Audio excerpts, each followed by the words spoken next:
I'm Jessie Heredia, and you're listening to Soul Care for the New Mom, a podcast designed with new moms in mind, where we talk about what it looks like to thrive in motherhood as the free, confident, joy-filled women God has called us to be.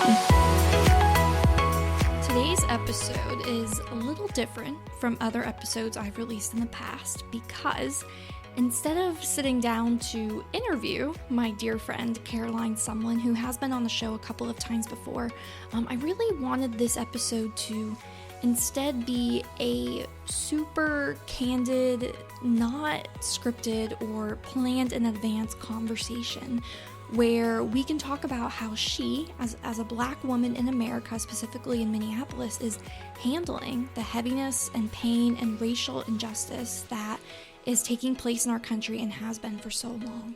My intent for this episode isn't so much to educate all of us, although I definitely do believe you will learn a lot from Caroline today, but really I just wanted an opportunity to hear Caroline's heart and give you and I a new perspective that can hopefully lead to an even greater increase in understanding of what these events in our country have meant to some in the Black community, as well as give us an even greater desire and passion for racial justice, which I know has been awakened in a lot of us these past few weeks. I'm so thankful that Caroline was willing to come onto the show and be so honest with us, and please do, when you get a chance, reach out to her on Instagram if this conversation resonated with you, just to thank her for her time and her openness as well. I know that would mean so much to her, especially considering how much of herself she has poured out this past month in showing up and educating others and really just sharing the pain and burden on her heart that she has had to deal with far longer than most of us. So with all of that being said, here is my conversation with Caroline. Are you laughing at my closet? I did not expect to see you in your closet. This is where I record. Welcome to my podcast studio. That's so glamorous. I love it. It's beautiful. You got the professional sound buffers of the clothing. It's top of the line, makes that sound perfect. You've got this high quality, iPhone microphone situation right here. And I paid like $1,000 for this. This is like the best microphone you could ever have for your podcast. Okay. Listen. And since we moved, and this is the one area that I haven't organized yet, even though the rest of my house is organized, I also happen to have a breast pump right here. So, hey, you've got it all. You've got it going on. I mean, your sound quality is going to be way better than mine because I'm sitting right in front of a wall in an echoey dang nursery. So, I love it. How's your day going?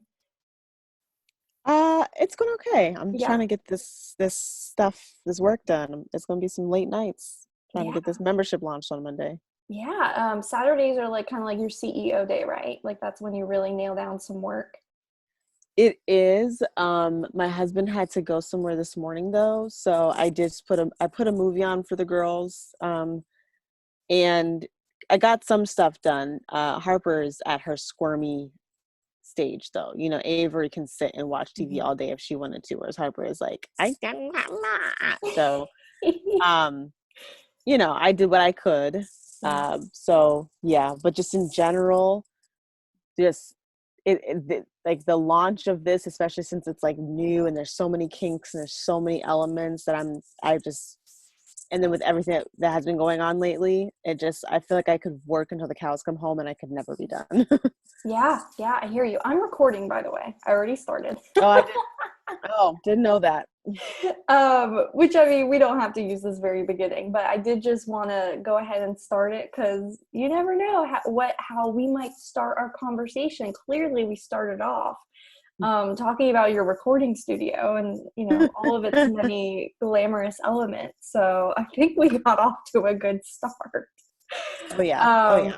But yeah, this is the first time that I've ever done, I guess, like an episode, you could say, a podcast episode, where I did not come prepared. Well, I wrote down a couple notes right before we hopped on, but I didn't want this to feel like an interview, if that makes Mhm. sense. Like I Yeah. wanted it to feel like a conversation, but at the same time, I'm almost anticipating it to feel like an interview because I have so many questions that I'm just like, I'm just going to throw at you. So odds are this is going to totally Lord. be an interview. But yeah, I am really excited for my listeners to get to hear us just talk about what's going on in the world. I definitely want to, I want to hear your point of view way more than I care about anyone hearing my point of view. Because I just feel like the things that I'm seeing you share and the things that you're putting out there are things that I've needed to hear. And I'm wondering how many more of my listeners might need to hear it too. Not to say that all the pressure is on you and that, it's your role to educate us and to tell us all the things, but I am so grateful that, you're willing to take this time, on a Saturday night to talk with me about talk with me about these things. Gosh, it's late. I got like spitballs coming out of my mouth. And and I don't know, I'm just excited about this conversation, so thank you. Oh, the pleasure's all mine. I appreciate it. Yeah. Can we start off, well, first of all, I kind of want to give, I say this is not an interview, but here it's quickly becoming an interview where I'm like, I feel like you should introduce yourself to whoever's listening, because I think it would help them understand the context of this conversation. We should probably state what is not so obvious because they can't see you and they can't see me, but we should talk about, how we're not the same race. And, Right. And this time for you, as part of the Black community is heavier for you than it has been for me. Yeah. And that's part of the reason why I've wanted to have you on the show to talk about these things more recently, because I think we need more of that heaviness. I need more of that heaviness. So anyway, can you just real quick just introduce yourself, and then we'll get to chatting. Yeah, really, really quickly. I'm Caroline Sumlin. I don't know why I wave like there's people there. Hey everyone, hi, how's it going? I'm awkward as well. If you've ever watched, if you know who Issa Rae is, she is a producer and actress, and she has a show on HBO called Insecure. If you want to watch a Black show, go watch that one. That's really good. But she started off with having a YouTube series called Awkward Black Girl, and I am her. I am Awkward Black Girl. I like hands down, that's like my person. So I happen to be awkward. I happen to be Black. I happen to be a mom. And I also have a business. I run Mission Motherhood, which is an amazing ministry community for moms who want to fulfill their mission both in and out of motherhood. But that's not the whole point of us being here, but that's just my little title, if you will. But yeah, other than that, I'm just, I'm a grateful mom, grateful wife, and proud to be Black, even though things are hard right now. But yeah, that's me. And I love Jesus. And I love it. I love it. And like, it's funny, like you say, well, we're not here to talk about that, but I feel like we are going to talk about it just because that's how our conversations gravitate anyway. And for anyone who's listening today, like who has not realized this, you have been on the show before. And in fact, you've been on the show twice before. Yes. Yeah. So I'm really grateful for you. You have officially been on the show more times than anyone else, even my own husband. You've officially been on the show more.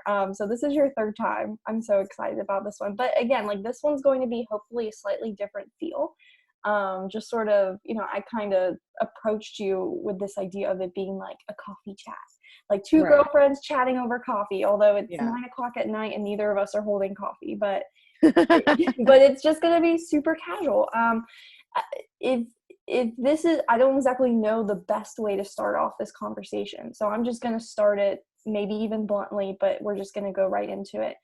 How are you feeling today on Saturday the 13th versus how you maybe were feeling 2 weeks ago from today? Is it the same? Have things changed? Like, kind of walk me through that, because a lot's happened in 2 weeks. It's a good question. I feel better. Like I'm feeling more focused again and that kind of thing. And I think part of that has been a coping mechanism because I've just also got to a point where I was like, okay, I need to give myself a break from all of it, because it is so much. And really, like, every time, there's media shared, whether it was, I mean, of course, in the very beginning, everything about George Floyd was so heavy, and we're still talking about him, of course, but we're also talking about everything that has to do with, let's, like, all of a sudden we're all of us Black people are sharing our stories, and we're like, look, we've been oppressed this whole time. Did you not know that? So part of that has been, like, every time it opens a wound, like every time it's like almost making me like it's making me confront how I've been feeling my entire life, that I had just numbed out and accepted, because that's just life, as being that's just life when you're a Black person in America, you know? But now we're exposing all of it on social media, especially because, of course, like, what you hear in the news is a lot different from what's being shared on social media. So, in the news, I might just hear about updates to protests and riots and those kinds of things. Whereas in social media, we're sharing information about what systemic racism is. And we're talking about, the different types of racism and all the different ways that, we as Black people have dealt with this. And we're, and of course, there's also the emotion of what companies are speaking out, who's not speaking out. Are you speaking out for the right reasons? Are you just trying to save face? Like, so there's so many mixed emotions that are constantly coming at you, just with all of the stuff, that I realized, in order for me to function better than I was last week, I had to give myself a little bit of a break, and I kind of had to numb it out a little bit. That doesn't mean I haven't been, still sharing, because I am, but I think I've shared a little bit less frequently than I was last week, or just, not at the same volume, I guess. Maybe the frequency has been there. I've been sharing every day, but the volume hasn't been as much, just for my own sanity. And I'm tuning into, more podcasts and things of that nature, because also I'm learning I'm learning things that I already knew, because I already experienced it, but I'm learning even more depth. You know what I'm saying? That it's like I knew, but I didn't maybe even know all of the intricacies, because nobody learns these things if you were educated in America, right? So there's all of us are learning together. So I've been a little bit less social media, a little bit more, let me listen to some podcasts and just get more of, like, the intellectual side of things. And again, like, just taking care of myself as much as I can, because if I let myself be too consumed, then I'll just be a hot mess all the time. And I can't do that, because it is hard. It's hard and it's heavy. And I'm grateful to be having this conversation. And I'm glad that all today I didn't really pay attention to the media and that kind of things. I could prepare myself to be in an okay space to have this conversation. You know what I'm saying? I didn't overwhelm myself. Yeah. Do you feel like you have sort of taken on the role, maybe not even like purposefully, but have you taken on this role of an educator in this time? Yeah, I did. And I wasn't expecting it. Right. You know what I'm saying? Like, Yeah. I really wasn't expecting that to happen. I'm trying to even remember, like, how it happened.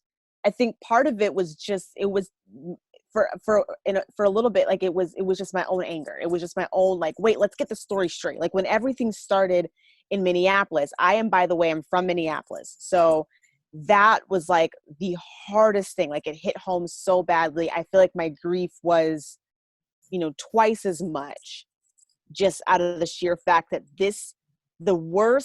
one of the worst, I won't say the worst, definitely not the worst, but one of the worst, killings of a Black man that we've seen in police brutality in recent time. They've all been bad, but that was one of the most brutal one that I've seen in a while, that happened in my hometown. And so I battled a lot of emotions of feeling almost betrayed by my city, but also awakened to a lot of its own racism that I knew was there, but because I was from the suburbs and because like I dealt with a lot of racism in the suburbs. I dealt with a different type of racism. The racism in the city in Minneapolis is very different from the racism in the suburbs. So I was awakened to something that, again, like I knew it was happening because my whole life I would go into the city to be around more Black people. Like that's just that's like when you're Black and you live in the suburbs, you have to go find your community and you have to go like be around your people in order to like learn what it means to like be Black and hold on to your heritage, because we live in a society that tries to literally rip it away from you with every possible, fiber of its being. Like, how can we strip you of your culture? Also, how can we use it over here in media and like make it cool when we do it, but how can we strip it from you because it's horrible, right? So like I grew up going into St. Paul and going into Minneapolis to be around Black people, be at the Juneteenth fair and celebration, and be at Rondo days and all this amazing Black culture and stuff. And I also knew that of course I knew that St. Paul, Minneapolis were more inner city and the population of Black people was greater, but I didn't think, I think I felt like before Philando Castile, I felt like Minneapolis was just not going to be touched by police brutality. I was like, I know that we have Black people in Minneapolis and St. Paul and the Twin Cities and all that stuff, but I'm just going to assume that the racism won't be that bad to get to that point. And then Philando Castile happened. But then I saw George Floyd and I was like, oh my goodness, my city has betrayed me. Like, do I even know my city anymore? And then of course with the riots too, which it was such a conflicting emotion. It was like, what do we have to do to be heard? We're angry. We're grieving. We have been unheard all of our lives. And the more I dove into the Minneapolis like history and read articles and all that kind of stuff. And then I saw posts about, actually, it's been white supremacists. Actually, we have video of people. It's not the protesters. The media is getting it wrong. So that's when I got angry. And I was like, I have to share everything. I'm not going to sit here and let people talk bad about my city and make it seem like that protesters just went crazy and started doing stuff and it started acting a fool, because that's exactly what the media, that's exactly what white America wants. They want to be like, oh, look, they're animals, they're monkeys. Look, they're proving that they're criminals. They're proving our point. Like that's what they want us to do, And so that's so angering. So it's like on one side, like, yeah, I'm not saying that Black people weren't, rioting and looting, because that's true, they were, but it wasn't all us. It was, a lot of it was just people that were trying to cause craziness and cause destruction, and with the ulterior motive of inching away from it and like doing this thing and like inching away from it and pointing the fingers over there because it was caught on camera. So that's when I began like just sharing a lot and just coming on camera, and I was coping, I was angry, and then people started asking me questions, and then I started having DM conversations. All of a sudden I was waking up to like 20 DMs. So I'm like, my Instagram has never blown up like this ever in my life. Like, what in the world happened?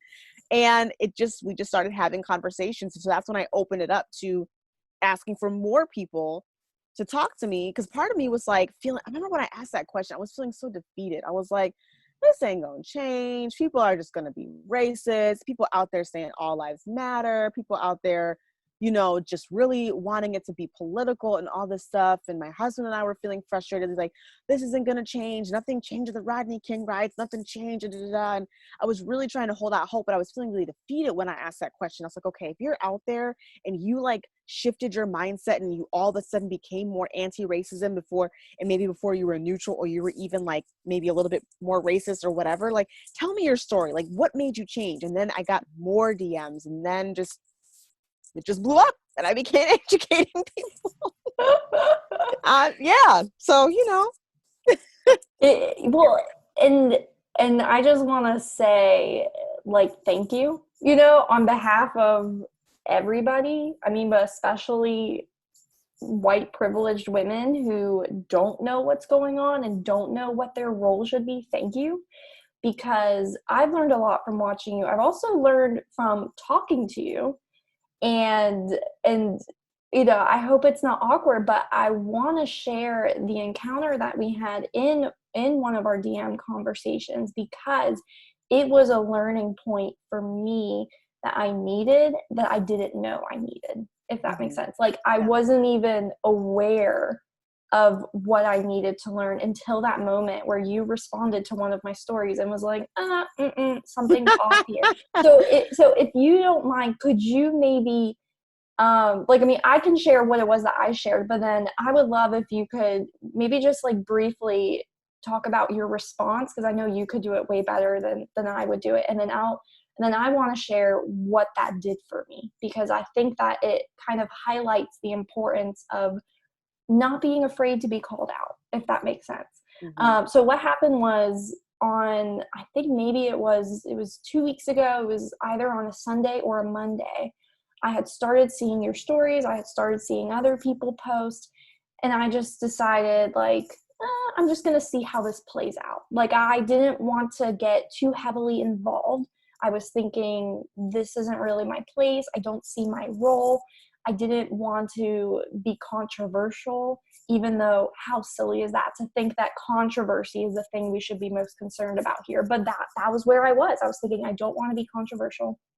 I reshared a post, and it was basically along the premise of, it's okay to be silent during this time. If you are just processing and maybe you don't know what to say, it's okay to just quietly process, and you don't need to speak up. You don't really need to use your voice.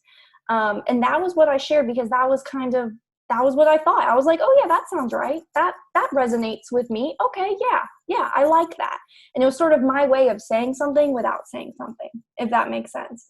So I put it out there thinking, I'm woke enough that I don't need to really get involved. This is about the extent of what I think I'm going to do, just to at least briefly touch on it, like check the box off, if that makes sense. Right. You responded to me, and so lovingly, like so graciously, not at all out of a place of like judgment or, criticism, but really just out of like a yearning to kind of like shake me a little bit, and in a way I needed to be shaked, shaked, shaken?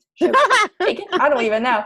But can you maybe tell the listeners like what it was that seeing me post that, what that meant to you, and why you chose to respond back?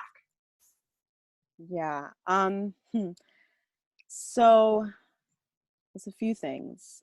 One, there's a lot of people talking about like your silence is violence and that kind of thing. And even for a while I wasn't sure, because there's a part of me that's like, you can't force anybody to say anything. Like, that's their prerogative, it's their space, it's their platform, it's their whatever, right?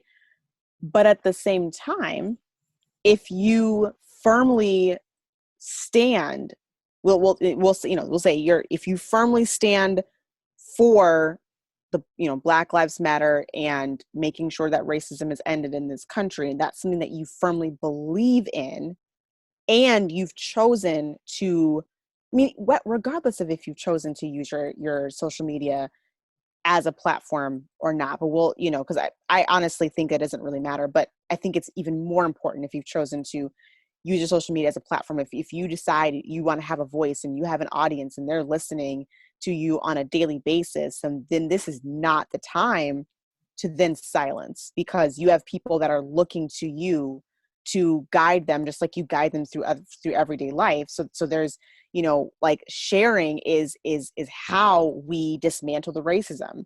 You share with one person who becomes two, who becomes four, and it becomes exponential. So if we're staying silent, then we're staying complicit, and we're allowing it to continue to happen, thinking, oh, I'll just stay comfortable over here or whatever, So there was a part of that was just like, no, like, it's too important. If you have a stand, if you feel strongly about this, if you care at all about your Black friends, you will say something, because this is way more serious than like, some other current event that's happening when there's an earthquake somewhere and everyone says pray for said city and they move on. Not saying that that's not serious either, but like, this is something that has been destroying. This is as if an earthquake's been happening for 400 years. You know what I'm saying? Like, this is more than, like, again, not saying an earthquake isn't important, but like, I'm just using the example of like, an earthquake happens, everyone's devastated. We send money, we do what we need to do, whatever. We help that country rebuild, et cetera, et cetera. But like, this is something where it's like, our entire country was built and continues to be built to this day to make sure Black people do not have a seat at the table or have very few seats at the table, or if they have a seat at the table, their voice is silenced. Like, you know, to make sure Black people don't have wealth, to make sure that Black people stay in poverty, to make sure that Black people have more encounters with the police, to be locked up, to be killed, to be whatever. Like, this is, but yet, like, we are citizens of this country. You know what I'm saying? Like, so it's just, I don't even know if I'm communicating this correctly, but I just felt like if you choose not to say something, then you're saying that this doesn't matter to you. You know what I'm saying? With your silence. Yeah. That's where I don't remember exactly what I said, like, to be honest with you, because it was 2 weeks ago. But I think I was like, no, like, if you have a platform and people listen to you, and then you have a responsibility to stand up and say something. Or if you choose not to, then you're also standing up and you're saying something. But either way, you're standing up and you're saying something.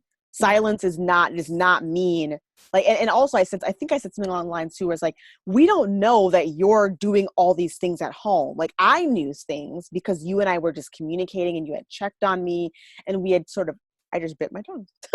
We had just sort of talked, you know?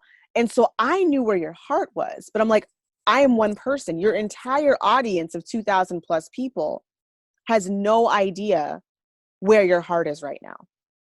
They need to know you are a leader in your space.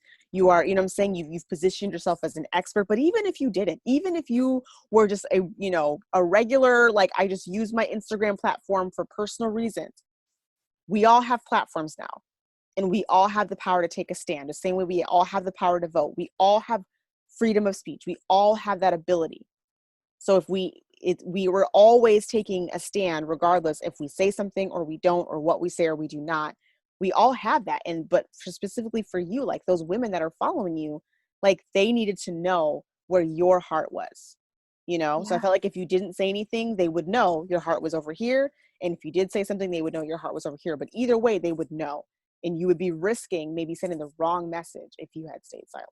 Yeah, and that is exactly what you said. There's one more part too that I want to bring up, because this was also helpful for me, and like, I think I apologized to you like a million times, and I was like, okay, wait, I'm sorry, but I have one more question, because I was really trying to learn, but I didn't want to, make it your job per se to educate me. But I remember asking you, okay, well, what do I say now though? Like, okay, it has been a few days. Okay. I think this was right before Blackout Tuesday. I think it was the day before. Right. And I was like, okay, what do I say then?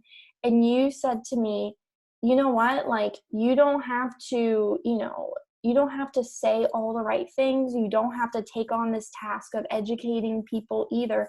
But really right now, maybe your best move is just to say publicly, for whoever is watching, listening, reading your post, just, show them, I see your pain, and like, I hear your cries, and I'm here for you, I'm praying for you, and I stand with you. Like that, those were the words that you gave me permission to use.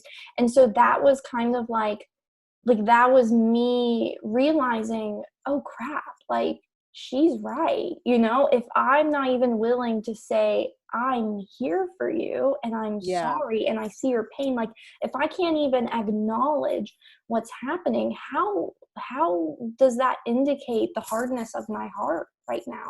And I realized, like, over the course of, a few days, and, even still up until now, like, there's been some hardness that I had no idea was there. I still don't even know what that hardness is or what it means. Or I think it, maybe it's just a byproduct of white privilege. Like, I have no idea, but I needed to like be a little bit softened to this idea, to this truth that like, I can stand by people, and without it having to be controversial. I'm putting that in air quotes. And even if it was controversial, like, who cares? Because it's not about me. It's about love. It's about justice. It's about doing what's right and showing support. And like, when you paint it in that light, and I think you even said the words like, if there was, like another big catastrophic event in America that happened, at the same time, you know, in the same way that you said, like, you know, people put up posts like pray for Vegas, pray for whatever, like, you Yeah. know Yeah. that you would not think twice about Yep. saying something. Yep. So you said to me, like, why are you thinking twice about this? And again, like, it was just so eye-opening for me in a way that I needed to have my eyes opened. And like, I honestly feel like I have ridden for a long time off of this justification that I created for myself, off of the premise that my stepdad is Black, my stepsister is Black, I have, you know, a Black family. And I have thought, because of my sort of like the fact that like I'm next to them, that somehow like I'm with them and I'm by default on the right side, if that makes sense. Yeah. And this was for the first time like a moment where I realized, okay, just because of my like connection doesn't mean that I get it, and doesn't mean that I'm fully involved and aware and anti-racist. Like, I might not even be an ally at all and not even know it. Right. So this has been a very eye-opening experience for me. I just feel like I've been learning a lot. And honestly, like, a lot of it is because of you, because of the way you're showing up. But not just you, because more people are also sharing things. And, you know, it's not just the Black community. It's really everyone is banding together to make this a bigger awareness in the world right now. But yeah, I mean, I can't even imagine how heavy it's been for you, because it's been heavy for me and I'm still not even in it. Right. You know what I mean? Right. Yeah. I'm glad you remembered what I said, because I surely didn't. I really didn't remember. I was like, oh yeah, I did say that. Yeah, that sounds way better than what I just said just now. No, I mean, what you said was great too, but I think maybe I remember it more because I was like, oh crap, like, Yeah. ooh, yeah, but I mean, it hurt in a good way.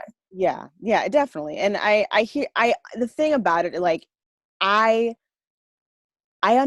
really good with seeing like a lot of different perspectives and empathizing in that way. And so I empathize with what you're saying. And I know like there are there's definitely instances where, you know, a white person says something or whatever, and they may get attacked and be like, blah, blah, blah, blah, blah, your white privilege, your white fragility, whatever. And there's times when it's warranted. Don't get me wrong. I've seen it and I'm like, yeah, no, we got to cancel that. But, you know, but for the most part, like, I do understand why you would think that, you know, and I think that the biggest thing that I wanted when I had that conversation with you, and I had conversations with a lot of other white women, that really helped me to understand too, is like, it's a lack of knowledge. Like you said, like, you're learning.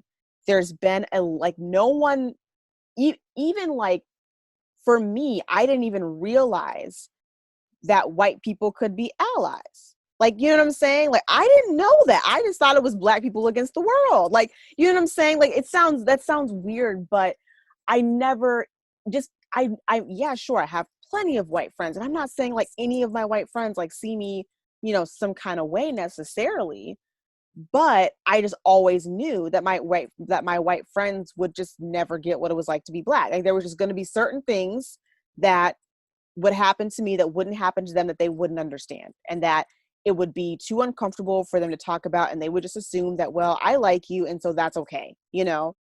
But now that we're really digging really deep, and we're like, you know what, like, I didn't even much, like, we're digging so deep to, like, for me, hearing like it's a white person's responsibility to like help fix the problem is like news to me. I was like, oh, it is.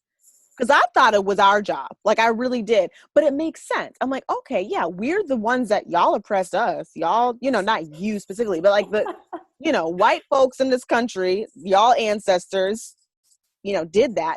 And because you're still benefiting, just like we're still suffering from the effects of slavery and everything that's happened since then, because, you know, I think that's such a misknown thing. Like, well, I've heard it before. Like, why are we still complaining about slavery? Blah, blah, blah. Like, why can't we move on already? Like, someone said that in my DMs, can't we just move on from racism? Like, why do we have to still hang on to it? Are we ever going to end it if we just don't move on?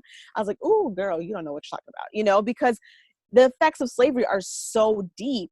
Because once we were freed, and then we started to produce wealth for ourselves, and we started to kind of make a way for ourselves and try to get ourselves, you know, a little something, own some land, which is the way that we build wealth in America. white people were like, we can't have that. So how can we cancel your neighborhoods? How can we draw these lines, certain places, so all the way from hundreds of years ago to when Black people first started migrating and making towns for themselves, all the way down to why we have the projects now that are basically meant to keep Black people in poverty. Like, all of that is a part of the system, So, but I was never, like, of course, like in my little suburban history class in suburban Minnesota, in a whole whitewashed education system, unless you go to a Black school, I didn't know that. I did not know, I knew about the systemic racism, but I didn't know that we could actually say, like, okay, well, it's your job to like fix it and be an ally. I just didn't know. I just figured this would be a fight that we'd be continuing to fight or accept our whole lives. And I was on the side of acceptance. I was like, well, honestly, like, for all these, like, it wasn't until George Floyd where I was like, okay, now I'm really angry. Like, before I was like, I'm angry and I'm numb. Yep, another one. Yep, they're still lynching us. Yep, they still hate us. Yep, I'm really sad. I'm really depressed. But I was never going to be like, expecting any change, because this is just the way the country is. Like, I'm just used to it. I'm just used to the fact that I'm Black, and that means I'm less than. Like, that's just the narrative of my life as being a Black woman, and I've just accepted it.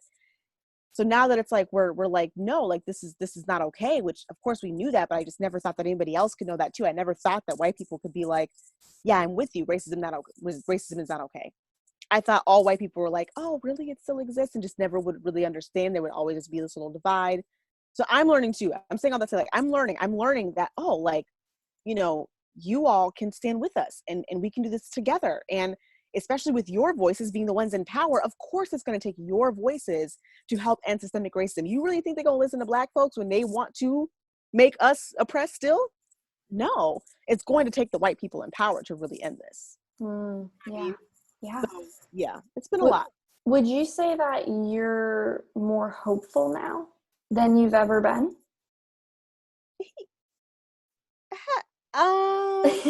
You're like, I don't really know. I really don't know. It's up and down. It's up and down. My husband and I talked about this a little bit, and he, he's a Black man in America, obviously, because he's a man, and he's Black. But he has like zero hope. He's like, yeah, I'll believe when I see it.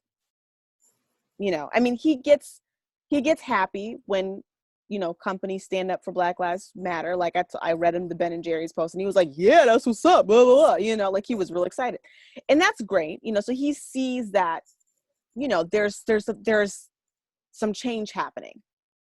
But then we also have the conversations of like, but how much of this is a marketing ploy? How much of this is opportunistic?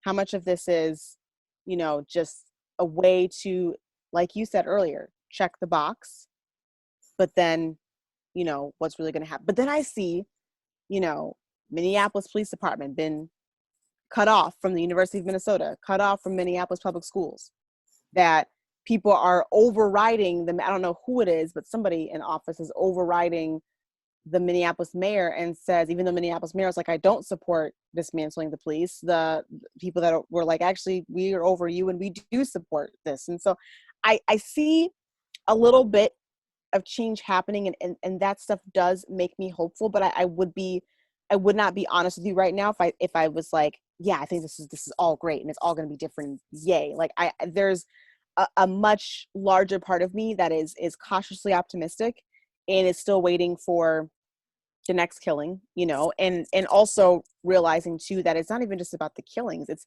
so much deeper than that. Like that's what's bringing it to the forefront.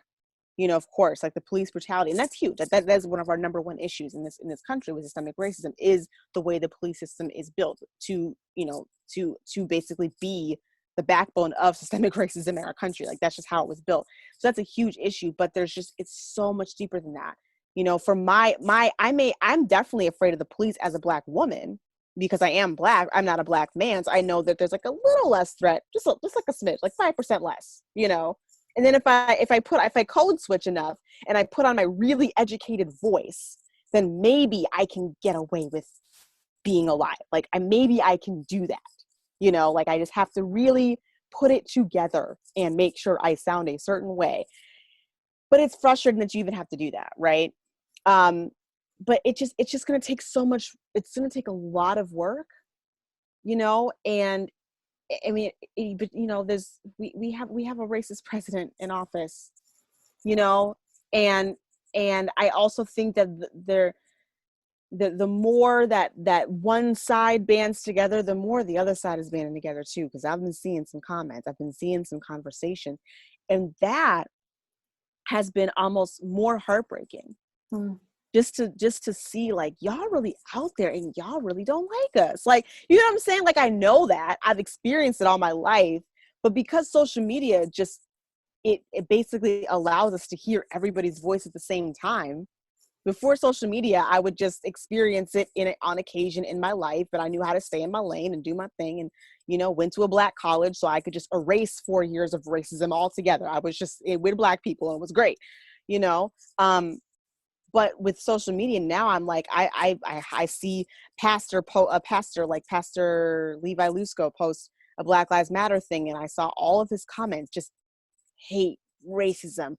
You're not a pastor. This is not of God. You just all of this stuff. So I'm like, now I'm hurt because like it's in the Christian community. I'm like, this is just so deep. Like, because I hadn't really encountered, like, it wasn't like I was ever gonna walk into a room of a whole bunch of like white people, like white redneck people that live in a certain type part of the country that are actually still members of the KKK. Like, I haven't done that. I've just experienced my own racism in my life, but I've also lived a kind of a quiet life too. So I'm, what I'm saying? Like, I don't know if I'm explaining that correctly, but it's just like when you see all of it and you see all the sides and you see all the hate and you just, and it's just like, oh, okay, maybe not. Like, maybe we're not going anywhere. Maybe we're going to take 10 steps backwards because they are doing just as much talking as we are, so it's just I don't know, like it's overwhelming, and it's hard, and sometimes I just want to be like, shoot, I want to stay silent. I know I can't, I won't, but I understand wanting to, because it's so hard, it's so hurtful. It's just like, it makes you hate being Black, and I don't like that. I don't want to hate being Black. I want to love being Black. I do. I love my culture. We're lit. I love it, but at the same time, when you get on the media and you see how much we're hated, and you start to unpack all the race, and you start to unpack all the redlining, and you listen to the videos about what really Central Park was, and you learn about your own city and the highway they built through the wealthy Black neighborhood of Minneapolis, you just get pissed all over again, and you're like, well, forget it, I hate being Black. There's a roller coaster of emotions, and you're like, we're never gonna change, this is just horrible, and so that's why I'm just like, I don't know. I really don't. I'm sorry. Yeah, but don't be sorry, because I mean, that's the honest answer, and I that's feel like what I'm rambling, girl. And that girl, I'm all for the rambling. I like that you just called it for what it is when you were like, we have a racist president in office. Yeah. And let me tell you, like, I have never once thought, like, okay, politics is a place, like, that's a place where I should venture into. Like, I've always thought, I don't want to touch that. I mean more so like in the public eye place, like, as an influencer, as someone with social media, I've always kind of tried to stay away from political conversations. Right, yeah. And I think part of it is that just for so long, I haven't really known where I stand. What issues am I most passionate about? Like even voting, like I haven't really seen the importance of voting until more recently. And so I love that you said it for what it is, because it is. And I am now at this point where I would not have been here, 2 weeks ago, if you had said something like that on my podcast. I would have been like, ooh, I'm going to cut that out. That's too political. Can't do it. Now I'm like, preach it, girl, because I'm now at a point where I don't care if it's political. I don't care if it's controversial. What I care about is the truth and what needs to come to light. And so on that note, I'm wondering, like, when you think about what needs to happen for the future in terms of getting to the roots of the systemic racism and really dealing with the issues that we're seeing, the mass incarceration, the problems with the police, do you think that more of our efforts need to be put on getting people involved in voting and get people more involved in terms of like putting the right people in office? Or do you think it is more so the social justice side in terms of, okay, I want to contribute my time and money and resources to helping fund like a community organizations? Like, does that make sense? Like, I'm kind of asking, like, where do you personally think our priorities should lie, or should we just do it all? I mean, of course, Both. like, the ideal answer is do both, but Mm-hmm.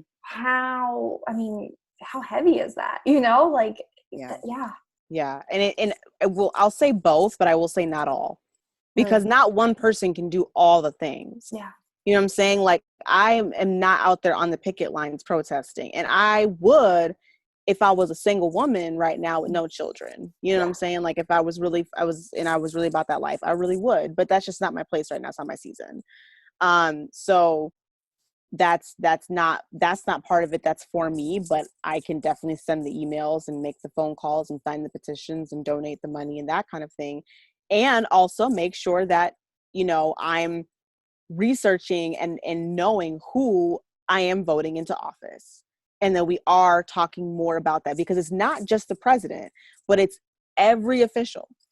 Every official. Every state has their own laws, and we don't take local elections seriously. I know, I sure don't. Yeah. So that's a huge part of it, because they're making all these laws that allow for these things to happen and allow for the systemic racism to continue, because no one's stopping them, So yes, 100% the voting and putting the right people in office is going to be a huge thing, but it's not the only thing, because obviously we all know that voting is just that, it's a vote. So it's super important, but if it doesn't go your way, then what? We still have to do, that's why there are the grassroots and the organizations and the nonprofits, and they're all so wonderful. And I didn't even know how much was out there. I mean, of course, there's no way you can know how much is all out there. Like, that's just impossible. There's no way to know all the books and all the organizations, but as we're all sharing, we're all learning, and we're all able, I can take one organization that I really care about, and either find a way to get involved, find a way to volunteer, find a way to donate, or just, even if all I do is just spread the message or find someone that might like that. It's if everyone does a small part, then we're all going to do large parts. You know what I'm saying? It's going to become a big impact. That's a way more intellectual way to say that. If we all do small parts, it'll be a really big, large part. What? What did I just say? A big impact, because I have a degree and I'm using it right now. But yeah, so I think it's all of it. And of course, there's the we're moms here. There's the work of doing the work at home with our kids, which I think is so huge. As much as I want to believe that this fight can be over by the time that my kids are grown, our kids are grown, I'm not convinced that it will be. Because I mean, some of the enlightening things that we've been sharing lately is like, you all realize that like 1960, would not that long ago, went less than 100 years ago. Like, come on, let's be real, So, and a lot of these laws, we just celebrated Loving Day, and I don't have the year off the top of my head as far as like when that law, was put into place that allowed interracial marriages, but it was definitely like 50, 60 years ago. Like, it was not that long ago, So we have to realize that if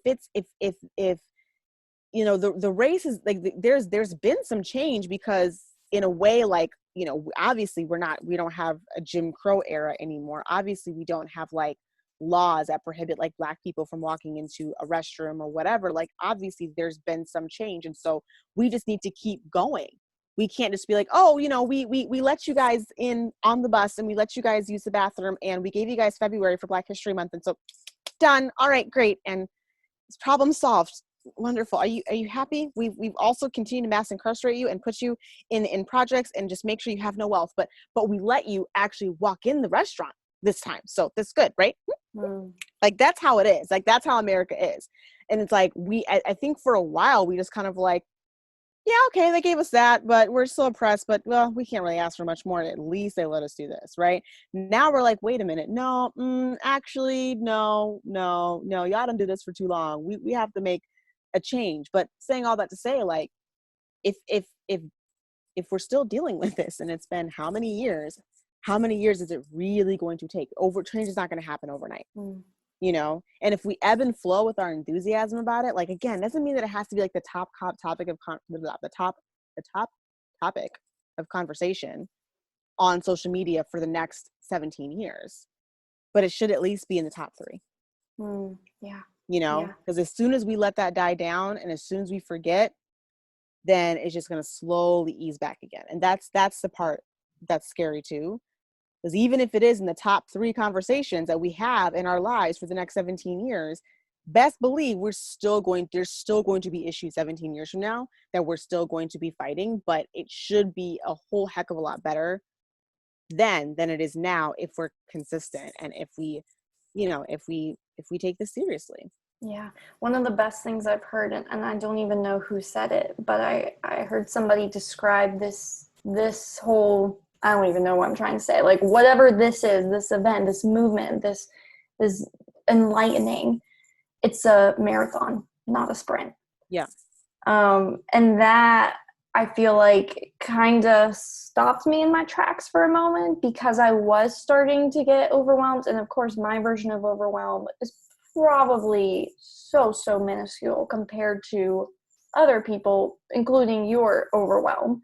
But for me, don't diminish it because it's still overwhelmed. Yeah, it's still overwhelmed. And I remember like reaching this point where I was like, there's just too much to do. So like, now what? Like I just, it was so overwhelming. I can't think of another word to describe it. And then I heard somebody say, listen guys, like, don't try to do all the things this week. You do not have to buy 50 million books off of Amazon and watch 20 documentaries and listen to 30 podcasts. Like, literally just start with one book, one podcast, one documentary. Like, start somewhere and let this be now a lifelong journey of learning, because just in the same way, like, change in our country isn't going to happen overnight. Like you have to have grace and like patience with the process, and not patience in terms of like sit back and just, see what happens, but patience in terms of like, you've got to just take it day by day and do what you can with what you have right now. Like it really, you can't treat it like a sprint, because I don't want to see this topic burn out. Yeah. And so we've got to find a way to keep it going, but maybe not quite at the velocity to where from now until eternity we're all walking around with this overwhelm where we can't do things because of the burnout and because of the stress and heaviness. And I've noticed you posting like a lot about self-care lately, which I'm very appreciative of, because I'm sure that there are other moms who are watching you and following you who have not considered that, in terms of, okay, like I'm working so hard. Why do I feel this way? Why do I still feel this heaviness? Like, what do I do now? Maybe they've kind of taken their eye off of even the more practical things of like taking care of yourself, relaxing, unplugging. I'm sure that that's huge right now. So can you maybe tell us a little bit about like, what does self-care look like for you these days? Yeah, absolutely. And I just did a podcast episode on this too. Yeah, you did. About taking care of yourself when it's all so heavy. And that's a part of the fight, is taking care of yourself. It's a part of the fight of life, like that, regardless of this, it's a part of the fight of life, the marathon that is life. Like, we have to be taking care of ourselves, but even more so in this era of, think about it, we are also in the middle of a pandemic. This pandemic has not gone anywhere. COVID still exists, y'all. It still exists. Just because they out there protesting in mass does not mean COVID done gone somewhere, okay? So it's heavy. It's all really heavy. So self-care has to look like doing some unplugging. So that is, for me, like, I put my phone on do not disturb. I'm not picking up I'm not checking Instagram. I'm not listening. I'll, like usually like most mornings I'll turn the news on when I'm getting ready. I will choose not to turn the news on. I will listen to a podcast that has nothing to do with racial injustice, nothing to do with anything serious, something that's going to bring me joy. Or, I will just put on some Family Feud clips on YouTube and just laugh because Steve Harvey is crazy. And that will just get my mood up so good, y'all. Like, listen, it's like the littlest things. So do that. That's part of self-care too. Hanging out with your husband, hanging out with my husband, and just choosing something that will make us both laugh, that we can just like literally like not even think about everything that's going on.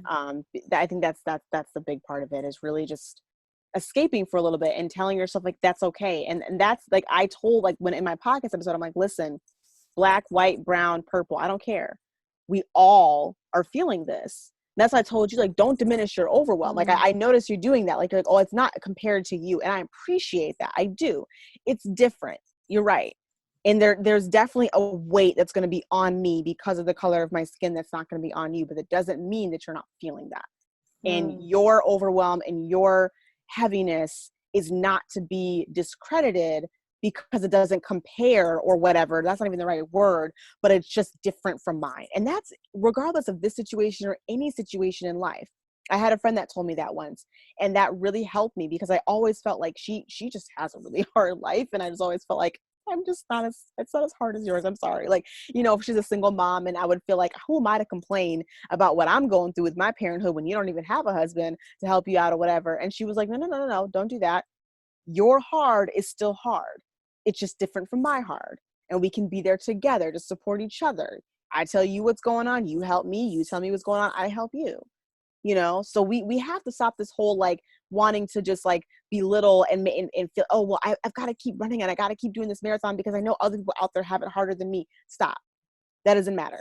You are still a human being with feelings, with emotions, with overwhelm, with all that stuff. And if you don't take care of yourself, you will tap out, you will burn out, and then it's going to be way harder to come back. Yeah. So do you think that showing up in your business these days is somewhat a form of self-care for you as well? Because I know that, the work you're doing is amazing and you're passionate about it. And I don't know, you might be in the middle of a launch right now, so it might not be a source of self-care. Not at all, actually. Okay. I was like, I can't wait for this launch to be over. Like, this is a lot.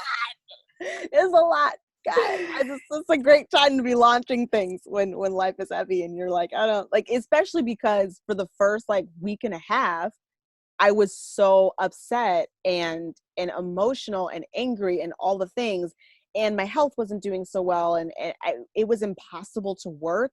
So then a lot of things just kind of started to pile up on me, and I'm like, this is just perfect. So I debated, I postponed the launch a week. I probably should have postponed it a little bit longer, but I kind of felt like if I continue to postpone that, I just won't do it. And I wanted to just kind of bite the bullet and make it happen.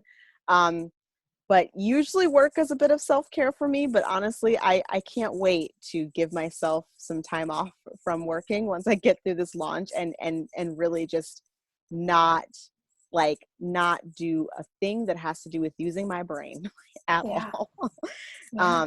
But I will say it does serve as a necessary distraction because stuff has to get done. So in order for me to get the stuff done, then I do have to turn the phone off and I have to focus. So because I've got deadlines to meet and things of that nature, it's forcing me off of the phone and out of, the news and things of that nature. So that's good. But I would not credit that to be the self-care right now. I totally understand. Well, this conversation that we're having is airing on Monday, so literally 2 days from now. What can you tell us about what's coming? Although I'm sure you've alluded to it, right? Like what? I've alluded to it. It's interesting because of this time. Yes, I'm launching, but I don't think I'm going to hit it as hard as I was expecting to on social media because I want to make sure that I'm staying true to my messaging and what's important to me. And so I'm like, so I'm launching this thing, and like I love you, and I'm going to talk about it a little bit, but also like not too much, because Yeah. I'm still really thinking about this other thing too. And I'm not about to be here. I'm like, okay, so that was all nice and dandy, but now here's a whole week of launch content in your face. Like, I'm not going to do that. It doesn't feel genuine. And for me, I just get the best. I don't even want to say results, but I just get the best whatever. Like, I get the best community, I get the best engagement, I get the best connection, I get the best, just the reason why I feel like I'm here, when I just go with where my heart is, and not follow the rules per se of like business. So, but I've alluded to it. So essentially I'm launching a membership community. It's called the Mission Motherhood Academy.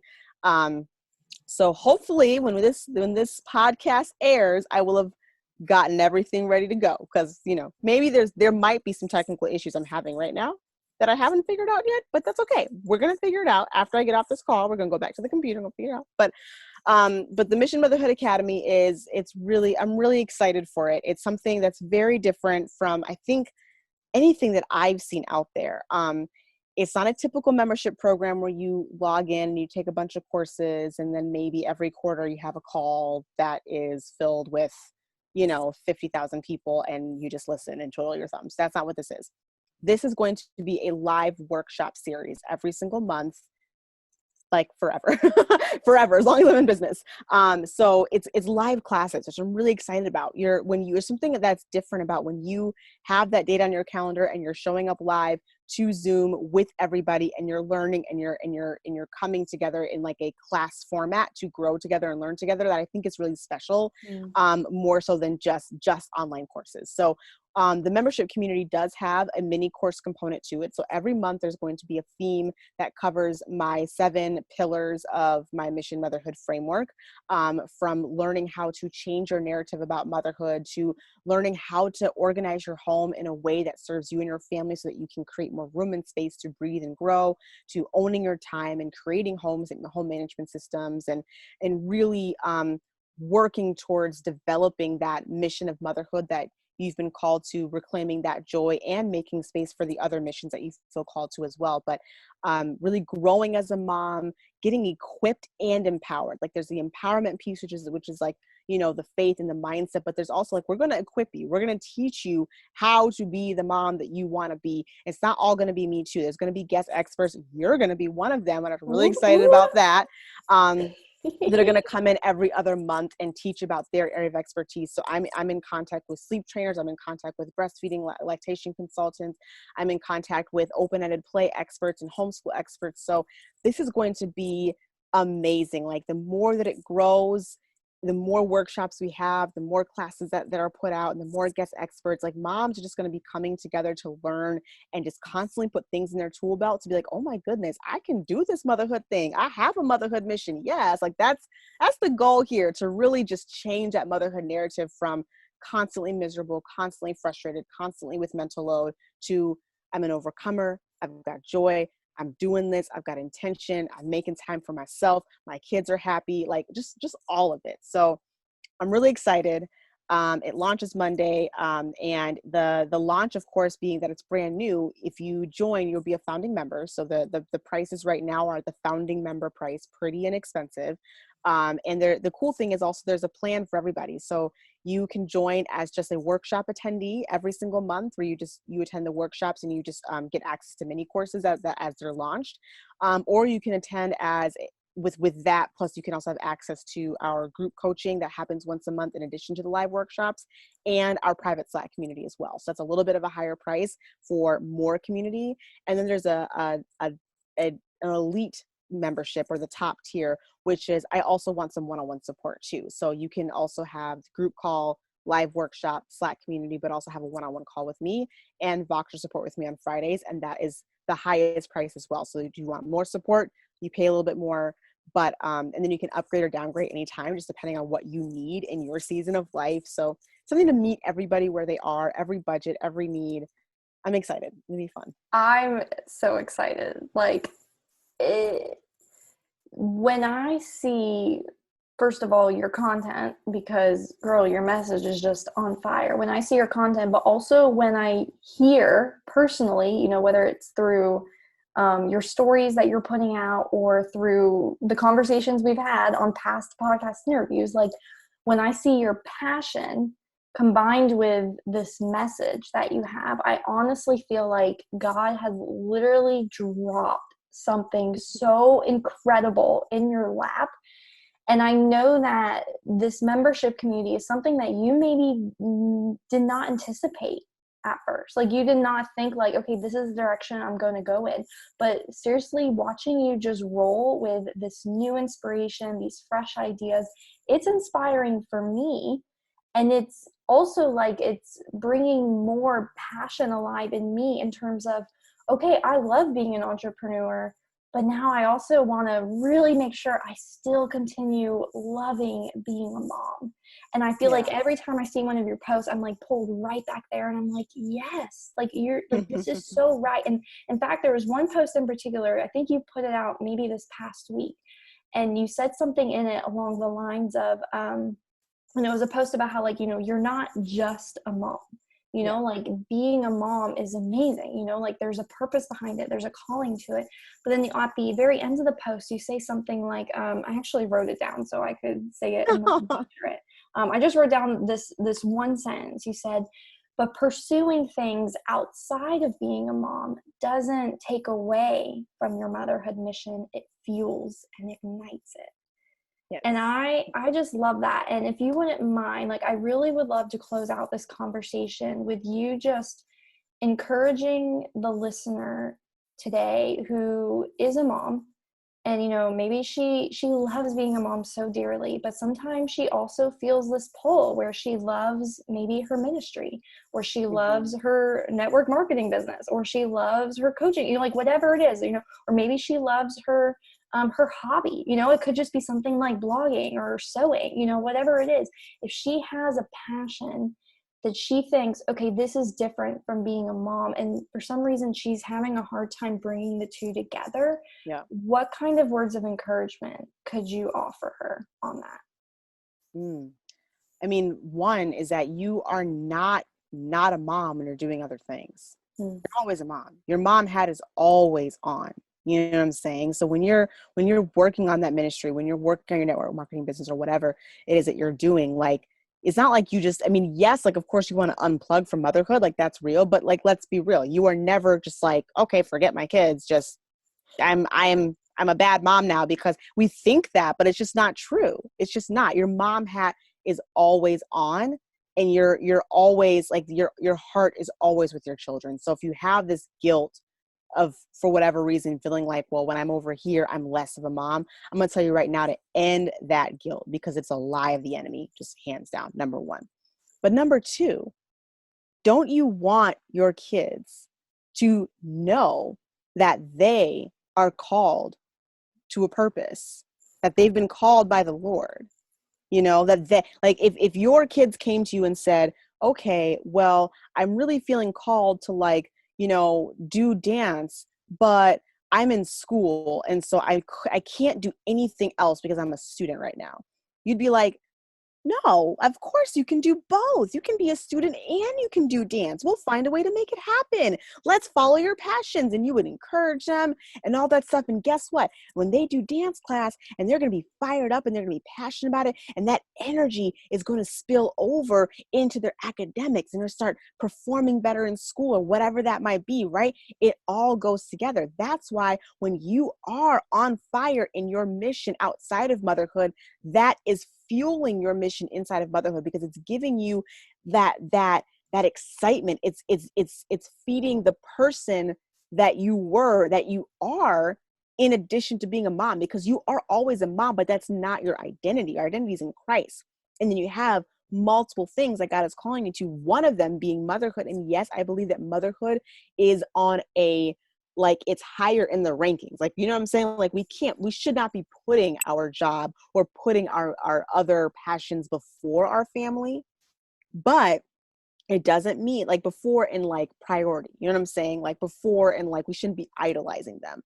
But at the same time, they are definitely right there, and they're definitely just as important as one another, and they definitely go hand in hand. So if you're struggling with that, know that the more you fuel that fire that's inside of you, and you allow that fire to actually like come, like to be ignited, the more you're going to show up for your kids.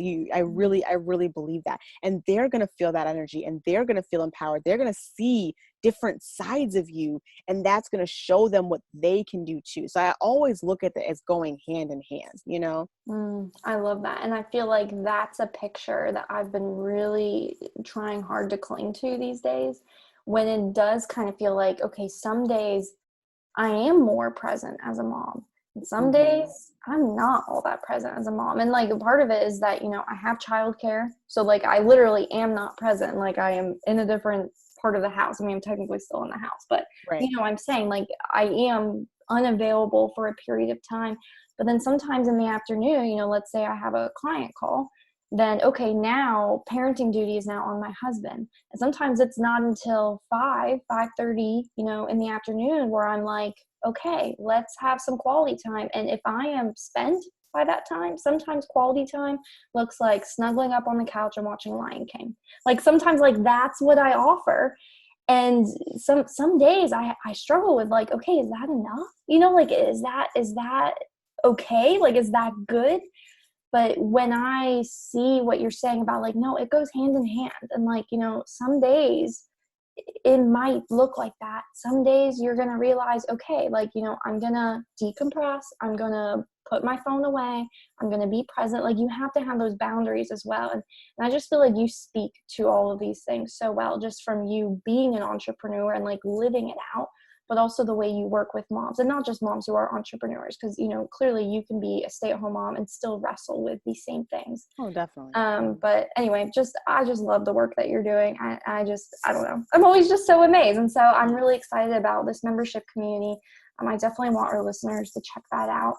And yeah, I don't know what else to say except just thank you. Like, thank you for this whole conversation, for even just being willing to give me your time for the third time on the show. I love it. Always a pleasure. Yes, you are welcome back as many times as you want. Like, let's just make it a thing. Like monthly chats with Caroline. We're just gonna hang out. But I love it. I appreciate you. No, really, I thank you for allowing me to keep it real. I know this was definitely, I felt it's, you can see that I stumble more on my words because there is things that I'm fighting and wrestling with when it comes to everything as well, and still doing my own unpacking and still doing my own processing. So I appreciate you being patient with me with just like, trying to answer the questions, but also being like, there's just so many things that I want to say, and I'm passionate and I'm angry and I'm upset and I'm excited. And you know what I'm saying? Like, it's just, it's a harder conversation to have. So I appreciate you being patient with me. I appreciate you allowing me to just, use my voice, speak it, amplify it, that kind of thing. I'm grateful. And other than that, I love what you're doing as well. Don't you dare ever think that you're not doing enough for your beautiful children. And it even sometimes if it comes down to, you have to remind, did you put food on their table today? Did you put clothes on their back? Did you get them? Come on now. That's all, but that's real. That's all part of it. That's all part of it. I have to work so that you can have that toy that you want, and that you can have the food, and you can have, you know what I'm saying? Like, that's all parenting. So we have to let go of that guilt. It is 100% enough when you snuggle on the couch and you watch Lion King some days, and other days you may be more present. All of it is enough. They just want us. They just want us, But I guarantee you the spent that comes from working is different from the unfulfillment or resentment or lack of joy or whatever, if we feel like we haven't done a thing for ourselves or a thing to, ignite the fire, that little pilot light that might be inside of you. If you haven't ignited, if you haven't ignited it, then those emotions, that depression, that, you know what I'm saying, that is going to really spill over in a way that we don't want that. You know what I'm saying? Yeah. And I've been there. Remind yourself. So yeah. I'm like, I'm never going back there. Like, right. I've been there. So I hope you and all of your listeners, like, just really take that to heart. Remind yourself, speak that life over yourself. You are enough because the Lord gives you what you need to be enough. And he's called you, and he's going to equip you. And that's all that matters. Amen. Amen. All right, we're going to end this conversation on that note because I can't think of a better way to end it. Thank you. Of course.